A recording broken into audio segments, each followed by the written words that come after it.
biomedical medicine. It's a term that really means that it focuses on the individual rather than the disease.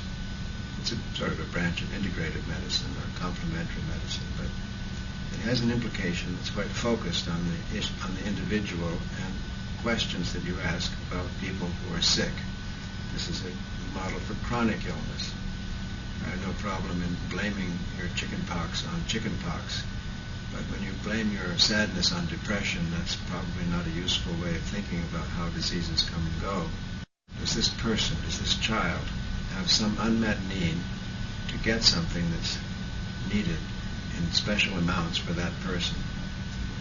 Or does the person have some special unmet need to avoid or be rid of something? So the basic paradigm is really the whole way I practice is get or avoid.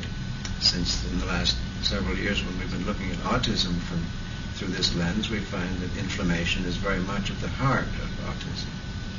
And so that the question of, well, what are you sensitive to and why are you sensitive that makes this inflammation happen comes to the surface. Well, why are people sensitive? You're sensitive because you have an unmet need. It goes right back there. And so maybe because you don't have enough zinc or enough omega-3 fatty acids or magnesium or some such nutrient for which you have a special, that's the key word, is special, individual unmet need.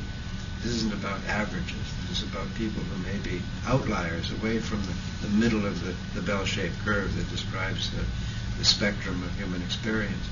Other people are sensitive because they have something on board that's a key allergen or irritant, something that is in the way of food that they're sensitive to that runs the whole rest of the program. Sometimes it's the